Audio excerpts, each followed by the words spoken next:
Ladies and gentlemen, hujambo, karibu katika channel ya Gachie Skyman TV, the tallest man in Black Africa. Raila Amolo Odinga is scheduled back into the country from Poland. And tomorrow, Raila Amolo Odinga is expected to lead the Azimio Brigade, the supporters, in a consultative meeting at Kamkoji ground. And according to the insiders of Azimio, Raila's strategy is to use three methods that is going to give William Samoei Ruto sleepless nights. Mbinu ambazo anatumia ni zile tu mbinu ambazo tumezizoea, na mbinu ya kwanza ni kule kuwa na mikutano, what we call town hall meetings, whereby residents converge in halls, in towns, and they discuss what is happening in the country, and they discuss, wanazungumzia mikakati ambayo inafaa kuchukuliwa, mbinu ambazo inafaa kuchukuliwa na namna ambavyo masuala fulani yanafaa kuendelezwa. The second method ni kuunga mkono ile kesi ambayo iko mahakamani ikiendelezwa na Okiya Omtata na Otiende Amolo. That strategy, I believe, will solely depend on the court, kwa sababu kulingana na Okiya Omtata, he has what we call a prima facie case. Na I believe when I read the affidavit of Okiya Omtata, I see a very high chance of him winning, because what happened is that the National Assembly failed to involve the counties, and we had issues to do with agriculture. Najua hii ni kazi ya the Senate, and there are so many things that may lead this case to be terminated.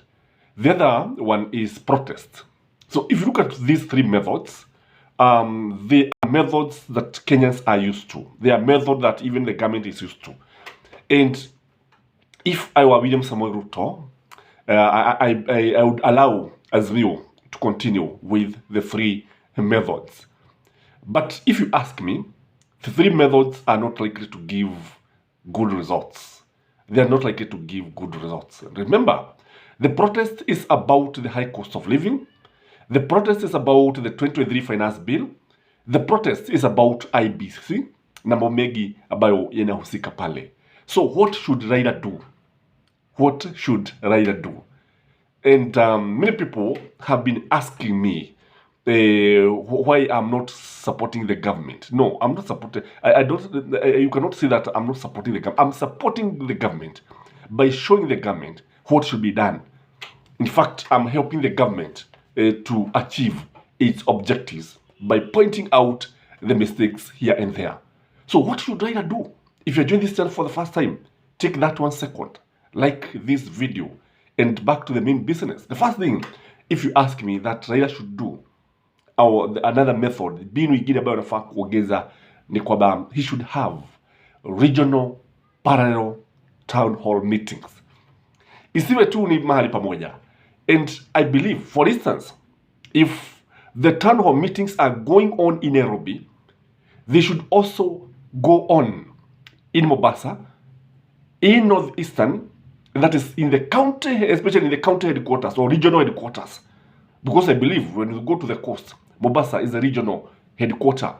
If you come to Central Province, Nyeri is a regional headquarter. But I would advise him to go to Kiambu. So this is where we have a lot of discontent as far as the finance bill is concerned. Or Githogori, where we have Gathoni Wamushoba coming from. So what he should do is to have what I'm calling parallel town hall meeting. Let it not just happen in one place, because kile ambacho tumekuwa tukiona ni kwamba tumekuwa tukiona wakati ambapo kuna mikutano hii inaendelea tu katika sehemu moja. Unapata kwa mfano Nairobi peke yake ambapo inaendelea. Inafaa kuendelea like now when you go to Rift Valley, the regional headquarter is Nakuru. That is what he should do.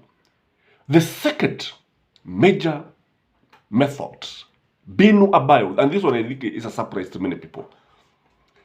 If I were Amolo Odinga, I would agree with Mother Karua to lead women in protest. Men take a back seat, and all the women converge in the streets to demonstrate against the finance bill. What do you think would happen? Do you think the police would come out and start fighting women? You know, fighting women sometimes doesn't add up. Unajua sasa polisi wakiambiwa wapigane na wanawake, unajua some of them are their relatives, some of them okay, kawaida ya mwanamume kukubana na mwanamke ni jambo balo hatupendi, kusema ukweli hatupendi.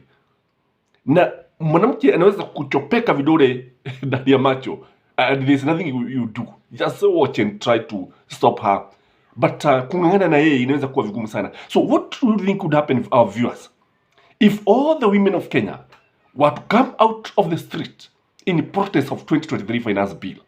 What do you think? This one is going to attract the attention of the whole world. This one is going to attract the attention of the international community. Maandamano ya wanawake peke yake ni maandamano ambayo yanaweza kuzua mhemuko na mjadala mkali sana katika bara la Afrika na kote duniani. And I'm sure all the major media houses, including Al Jazeera, BBC, VOA, I'm telling you that they are going to cover this. And even print media like The Guardian newspaper are likely, and even the Washington Post, are likely to give this event the headline. In fact, it's likely to, a demonstration in the whole country by women would be very, very successful. I don't know what you think, our viewers, when you look at this. Because unajua sasa, you cannot continue doing the same thing, the same way, the same style, and you expect different results. Sometimes it calls for change of strategy. The other thing that Raila Amolo Odinga should do is to give the youth prominent role. Watu kama Babu Owino, watu kama Senator Ladema Olekina, hawa ni watu ambao mabarubaru, ni watu ambao wana ujuzi wa kisiasa, ni watu ambao they are very good orators, they are very good mobilizers, and they would attract many youth, if you ask me. Kwa sababu kile jambo moja ambalo tunaona ni kwamba sababu za Raila vutia watu wengi ni kwa sababu watu wanaona tu ni kama jambo la kawaida, ni Raila tu anaongoza. In fact, these demonstrations, Raila should take a back seat, watch and give maybe instructions in Capitol Hill. Let people like Babu Owino and people like let Kalonzo Musyoka also be on the street. Let Kalonzo be on the street. Let him fight hard with William Samoei Ruto's government. Kwa sababu Kalonzo needs to be more battle hardened like Raila Amolo Odinga, because we know that Azimio is going to support Kalonzo Musyoka in 2027. And for him to achieve this, let him come out. Ndio sababu watu wakati ambapo wakati utafika, if William Samoei Ruto in case he is going to finish his first term, ikiwa jambo hilo litaweza kutokea, basi Kalonzo will have earned it. So I believe Babu Owino should lead demonstrations in the slums, in the town. And ukiangalia Babu Owino ni mtu ambaye anaweza kukibizana na polisi. Na vijana wengi wakijitokeza, hao ni watu ambao wanaweza kukibizana na polisi. I can tell you, polisi hata hawezi. Na Babu Owino kumrushia tear gas, I think there's nothing that you are doing. Hakuna jambo ambalo unafanya. Kumrushia maji, spray him in the water, there's nothing that you are doing. And watu kama Ladema Olekina tulimuona kule Bomas of Kenya wakati ambapo alikuwa anang'ang'ana na polisi. So these are the kind of people who should now lead the demonstrations. Again, I believe when it comes to demonstrations, leave now the regional parallel town hall meetings, instead of now having the major demonstrations in Nairobi, what should happen is that Raila Amolo Odinga should delegate some responsibilities. Say like Kalonzo to be given Eastern, Oparanya to be given Western, Joho, who should also be leading the youth, be given the coast. And they should be tasked for mobilizing people to come out and demonstrate. Kwa sababu kosa moja ambalo tuliona wakati wa maandamano ambayo yalikuwa yanaongozwa wakati kulikuwa kabla ya kuwa na the bipartisan talks is that these demonstrations were solely in Nairobi and in Kisumu and not in all parts of Nairobi, and this was one of the greatest weakness of these demonstrations. So we need to learn, where did we go wrong? Where did Azimio make mistakes? So we also need to improve. Something else that can be very, very successful, Raila Amolo Odinga need to call matatu strikes. He need to go talk to matatu owners, kwa sababu hawa ni watu ambao wameumia sana. Awabie sasa, nyua lenu ni moja tu. You are going to demonstrate against the high cost of fuel. And I'm telling you, they'll come out large numbers. Watajitokeza. And that day, the transport sector will be paralyzed. Jambo hili likitokea, what do you think? Don't you think that Raila, you have achieved his objectives by just talking to matatu owners?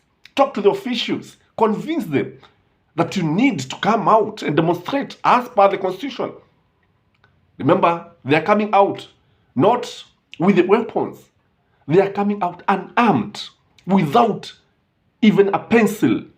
Wawe wajitokeza tu hivi na mabagu na matawi with the white handkerchiefs, and then they pack the roads, the vehicles along the roads, and everybody would be like, I think this man is achieving. I think that way Raila can achieve his objectives. And this one is very, very lethal, if you ask me. The other thing that he should do is to convince the workers. The workers, maybe convince them to go on a go-slow or strike.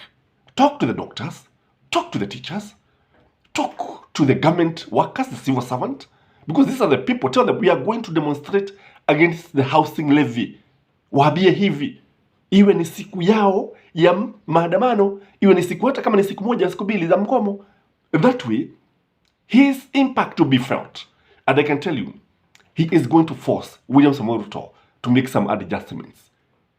There are so many things that Raila can do. He can also call businessmen.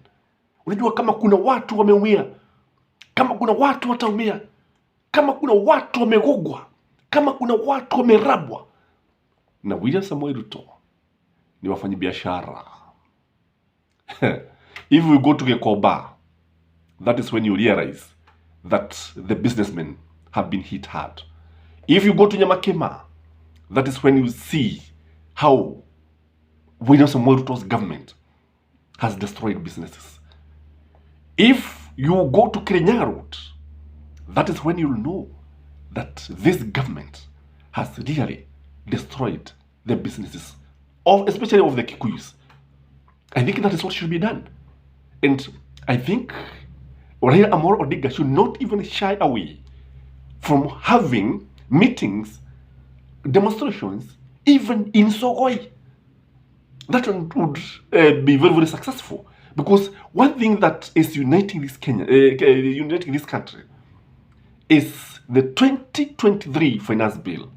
This finance bill is a blessing in disguise as far as Raila Amolo Odinga is concerned. I believe time to reinvent himself is now. Hapo naona hapa ni kama wakati ambapo the vulture